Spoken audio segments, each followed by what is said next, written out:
19वीं सदी में सबसे पहला संघर्ष 1812 ईस्वी में चांडालों द्वारा शुरू किया गया था, नमोसूत्र के नाम से, जो आजकल बांग्लादेश का हिस्सा है, पश्चिम बंगाल होता है। उसके बाद फूले का संघर्ष है, छत्रपति साहू जी महाराज का संघर्ष है। अब बाबा साहब के संघर्षों के परिणाम स्वरूप तो संविधान आया। तो संविधान संघर्षों के परिणाम स्वरूप एक समझौता है, और इसीलिए उस समझौते पर सारे लोगों ने दस्तखत किए हैं, चाहे श्यामा प्रसाद मुखर्जी हो, चाहे बाबा साहब अंबेडकर हो, चाहे राजेंद्र प्रसाद हो, चाहे अन्य बहुत सारे धड़ों के लोग थे। समझौता ताकतों के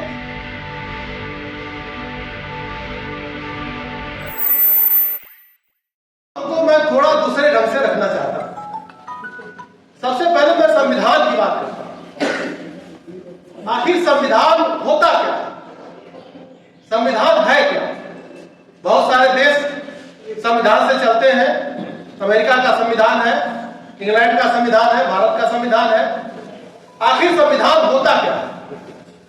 सारे बुद्धिजीवी साथी हैं यहाँ पर, तमाम विद्वानों ने संविधान की परिभाषा दी है, और ग्रेजुएट में, पॉलिटिकल साइंस में या नागरिक शास्त्र में संविधान की परिभाषा पढ़ाई जाती है मोटे तौर पे, जिससे शासन व्यवस्था चलाई जाती है, उसको संविधान कहते हैं। और शासक और शासित के बीच में जो संबंध होगा उसको निर्धारित किया जाता है संविधान में। लेकिन पूरी दुनिया के जब संविधान को आप देखेंगे और भारत के संविधान को, तो संविधान कोई ऐसा लिखित दस्तावेज नहीं है जो शून्य में पैदा हो, या कोई कुछ लोग बैठे और लिख दिए। चाहे मैग्ना कार्टा रहा हो, जहां से संविधान की शुरुआत मानी जाती है, चाहे अमेरिका का संविधान रहा हो जो सबसे पहला लिखित संविधान है, चाहे इंग्लैंड का संविधान है जिसको अलिखित संविधान माना जाता है, और चाहे भारत का संविधान हो। ये सारे संविधान संघर्षों के बाद एक समझौते के रूप में लिखे गए। चाहे मैग्ना कार्टा जब लिखा गया तो संघर्षों के बाद एक समझौता हुआ, उसको उसमें लिखा गया। अमेरिकी गृह युद्ध के बाद अमेरिका का संविधान लिखा गया, और भारत में जो संविधान लिखा गया, इसके पीछे भी लगभग 200 वर्षों का, 150 वर्षों का संघर्ष था। और वो संघर्ष मूल रूप से किनके किनके बीच था? अंग्रेज अपनी सत्ता स्थापित करना चाहते थे, दलित समाज यहां का था जो अछूत कहा जाता था, अंग्रेजों के द्वारा दी गई शिक्षा से थोड़ा जागरूक हो गया था, उसके महापुरुष भी सत्ता में भागीदारी चाहते थे, और अंग्रेजी शिक्षा से पढ़े हुए लोग जो ब्राह्मण समुदाय थे, जो द्विज समुदाय था, वो भारतीय शासन व्यवस्था में अपनी भागीदारी चाहता था। जब हम दलितों के संघर्ष की बात करते हैं तो 19वीं सदी में सबसे पहला संघर्ष 1812 ईस्वी में चांडालों द्वारा शुरू किया गया था, नमोसूत्र के नाम से, जो आजकल बांग्लादेश का हिस्सा है, पश्चिम बंगाल होता है। उसके बाद फूले का संघर्ष है, छत्रपति साहू जी महाराज का संघर्ष है। अब बाबा साहब के संघर्षों के परिणाम स्वरूप तो संविधान आया। तो संविधान संघर्षों के परिणाम स्वरूप एक समझौता है, और इसीलिए उस समझौते पर सारे लोगों ने दस्तखत किए हैं, चाहे श्यामा प्रसाद मुखर्जी हो, चाहे बाबा साहब अंबेडकर हो, चाहे राजेंद्र प्रसाद हो, चाहे अन्य बहुत सारे धड़ों के लोग थे। समझौता ताकतों के बीच होता है, ग्रुपों के बीच होता है, समूहों के बीच होता है। इसीलिए संविधान को ग्रैनी लास्टिंग, जो संविधान का सबसे बड़ा विद्वान माना जाता है, उसने कहा कि संविधान एक कार्नर स्टोन है। एक हमने स्टोन गाड़ दिया कि अब इसके पीछे हम नहीं लेकिन चूंकि समझौता ताकतों के बीच होता है, तो जो लोग ताकतवर पड़े, जो समूह ताकतवर हुआ, वो आज उस संविधान रूपी समझौते को मानने से इनकार करते। जिस संविधान में बाबा साहब ने व्यवस्था की कि इस देश का प्रत्येक नागरिक बराबर होगा, आज वो समूह जो जिसको ब्राह्मण कहा जाता है प्रतिनिधि के तौर पे, वो घोषणा कर चुका है कि इस देश के सभी नागरिक बराबर नहीं है। बाबा साहब ने संविधान में लिखा कि सभी नागरिकों के गरिमा बराबर रहेगी। आज ब्राह्मण वर्ण ने घोषणा कर दिया है कि सभी नागरिकों की गरिमा बराबर नहीं रहेगी। और संविधान पर जो हमला हो रहा है वो इसी व्यवस्था को संवैधानिक रूप में लागू करने के लिए हमला हो रहा है, जिसे वो मनुस्मृति कहते हैं, और मनुस्मृति जिसे बाबा साहब ने चलाया। पहली बात मैं ये स्पष्ट करना चाहता हूं कि ये ताकत का मामला है, ये किसी की इच्छा सदिच्छा का मामला नहीं है। बहुत अच्छे लोग हैं, बहुत बुरे लोग हैं, इसका मामला नहीं है, सिर्फ ताकत का मामला है। दूसरी बात मैं जो कहना चाहता हूं, इस संविधान को ये ब्राह्मण वर्ग आरएसएस की अगुवाई में शुरू से ही नकारता रहा। 26 नवंबर 1949 को संविधान सभा ने इस संविधान को अंगीकार किया। हिंदू महासभा के अध्यक्ष के रूप में श्यामा प्रसाद मुखर्जी ने उस पर दस्तखत किया, जिन्होंने जनसंघ बनाया और जिसके नाम पर आरएसएस बहुत सारा आंदोलन चलाता रहा है, उनको शहीद बताता रहा है। उस आरएसएस ने 30 नवंबर 1949 के ऑर्गेनाइजर में लिखा कि संविधान में कुछ भी भारतीय नहीं है, इसमें मनुस्मृति का जिक्र नहीं है। और आज वो मनुस्मृति को टुकड़े टुकड़े में लागू कर रहे हैं। जो शिक्षा व्यवस्था की बात आई, आज हमारे जो पढ़े लिखे नौजवान हैं, जो शिक्षा दी जा रही है वो किसी काम की नहीं। जिन स्कूलों से हम लोग पढ़ लिख करके यहां तक पहुंचे हैं, वो स्कूल आजकल बर्बाद कर दिए। विश्वविद्यालयों को बर्बाद करने की पूरी योजना है। जो हमारे इंस्टीट्यूशंस है, अभी आप लोगों ने देखा होगा, LIC जो पैसा इकट्ठा करती है उसको विभिन्न संस्थाओं में लगाती है। अभी रवीश कुमार ने कल एक किया था जिसमें 90% रुपया LIC का अंबानी और अडानी के उसमें लगा। स्वतंत्र तरीके से ये संस्थान नहीं काम कर रहे हैं। चुनाव आयोग का आप देख चुके हैं, जो भी संवैधानिक संस्थान है वो सारे पर ब्राह्मणों ने कब्जा कर लिया है, हिंदुत्ववादियों ने कब्जा कर लिया है, आरएसएस के लोगों ने कब्जा कर लिया है, जिनका आदर्श मनुस्मृति है। और सिर्फ संविधान पर खतरा नहीं है, संविधान के साथ साथ सबसे ज्यादा खतरा ये बाबा साहब की लेगेसी को खत्म करना चाहिए। जैसा कि हम जानते हैं, शुरू में बाबा साहब पे हमला हुआ उनके विचारों पर, और आज कोई हमारे चीफ जस्टिस के ऊपर चप्पल फेंक दे रहा है, कोई हमारे भाई के ऊपर पेशाब कर दे रहा है। बाबा साहब को कहा जा रहा संविधान निर्माता नहीं है, कोई BN राव या ब्रिज बिहारी लाल गौर राय ज्यादा उसको बताया जा रहा है। ये सारे तर्क जो चल रहे हैं वो बाबा साहब को और उनके सब बाबा साहब से संविधान को अलग करने का प्रयास है। क्योंकि बाबा साहब और संविधान मिल करके जो एक ताकत बने इस देश में, क्योंकि बाबा साहब के नाम पर कम से कम 15% दलित उनके पीछे खड़ा है, और बाबा साहब का नाम लिए बगैर कोई भी व्यक्ति एक वोट उनसे मांग नहीं सकता। जो बाबा साहब का नाम लेगा 15% दलित समाज उसी को वोट देगा। तो ये जो बाबा साहब के नाम पर संविधान के साथ जो ताकत खड़ी हुई है, इसको भी अलग करने का प्रयास इस विधा से हो रहा है कि बाबा साहब संविधान निर्माता नहीं।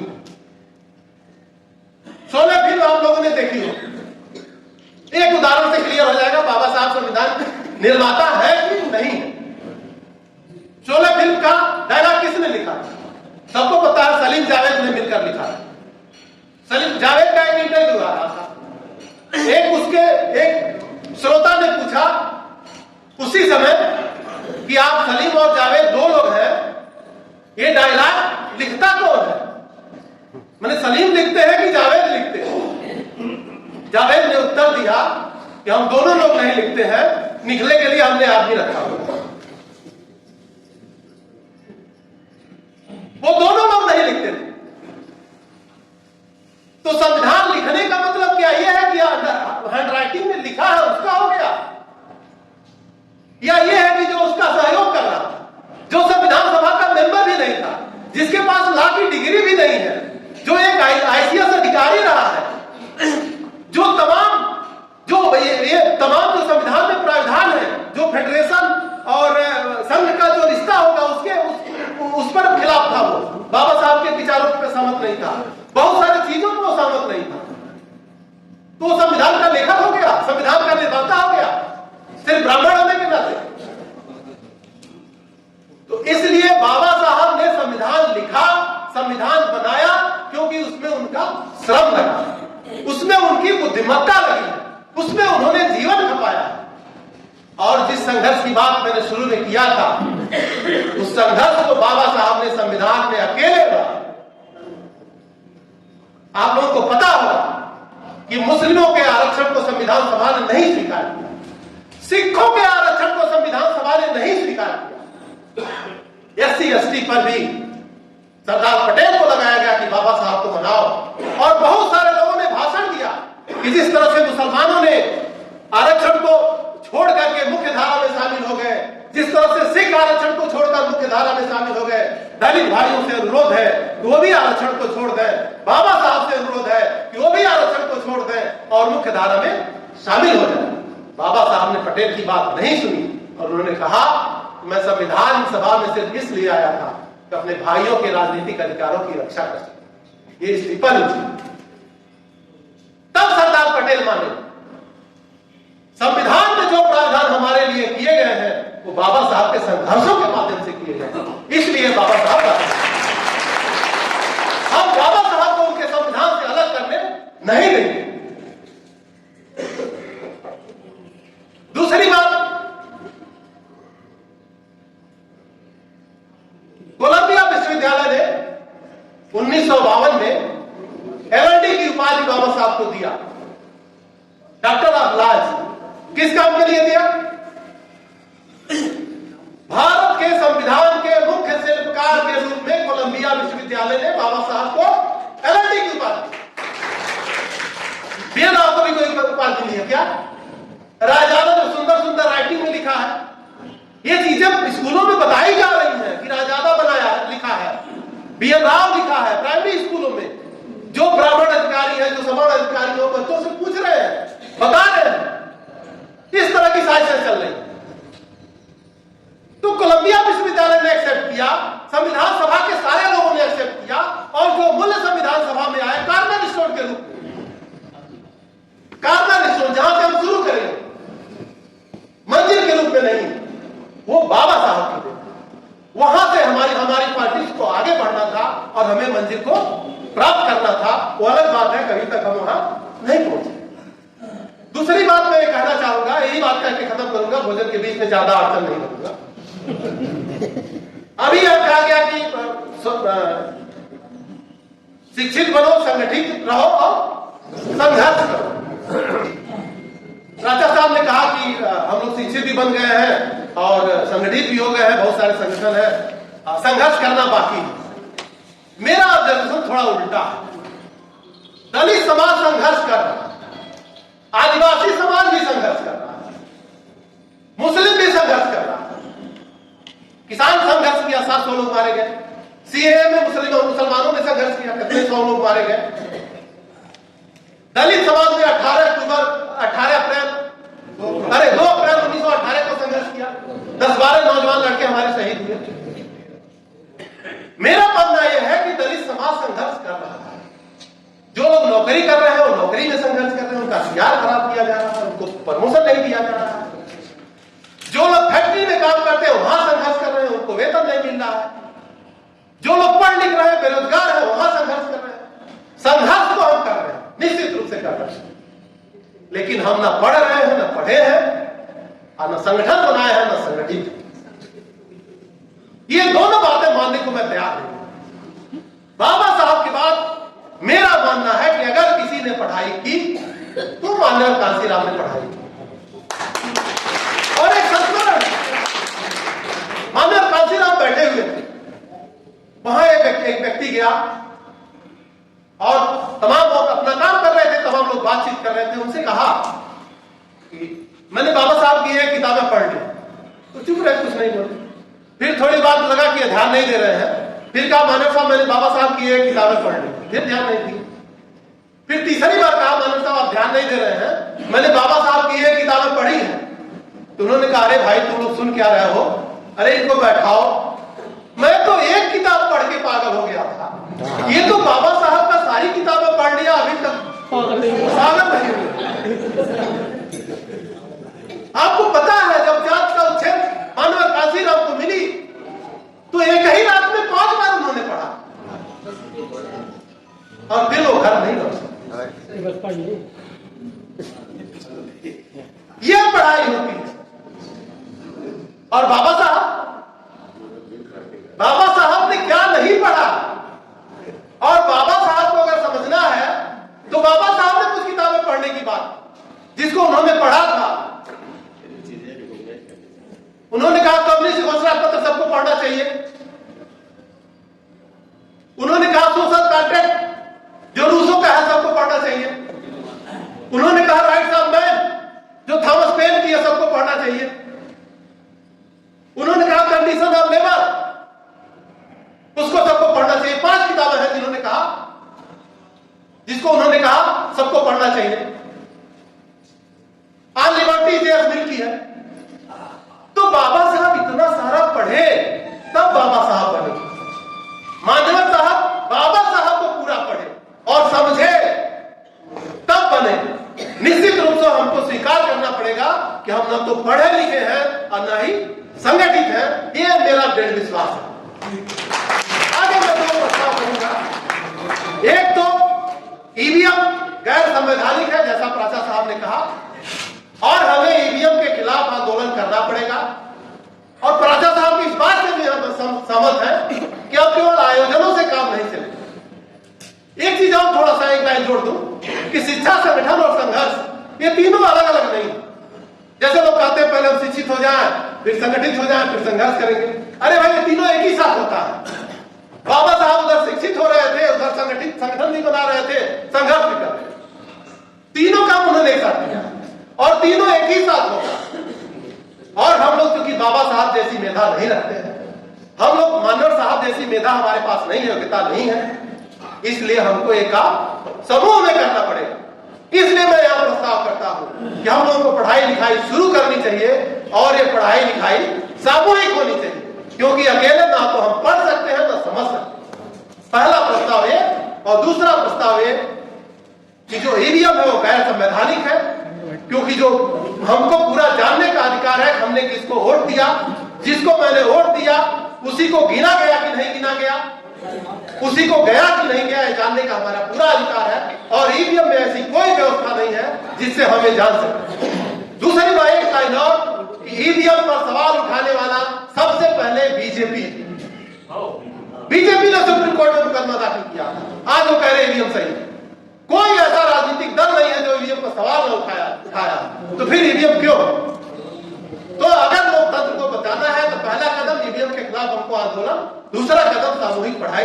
इन्हीं शब्दों के साथ जय हिंद जय भारत। लेकिन जो नया चीज आ गया, न्यू जनरेशन आ गई 90 के बाद आ गया समाजवादी कायम, लोकतंत्रात्मक निरपेक्ष जगह आ गया पंथ निरपेक्ष। जैसा कि आपने बताया अभी पंथ निरपेक्ष, ये सिर्फ फर्स्ट लाइन में चेंज नहीं बदला। स्वतंत्रता के स्थान पर पहले आस्था था, बाद में धर्म जोड़ दिया और राष्ट्र की एकता के साथ 77 में इंदिरा गांधी ने एकता और एकात्मता किया।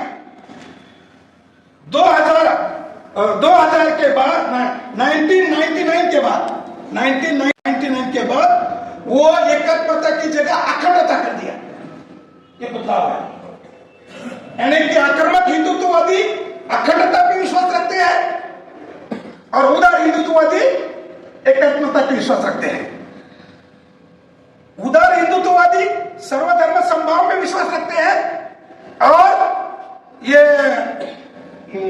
धर्मनिरपेक्ष वाले आक्रामक हिंदुत्ववादी हिंदुत्व में एकता रखते हैं।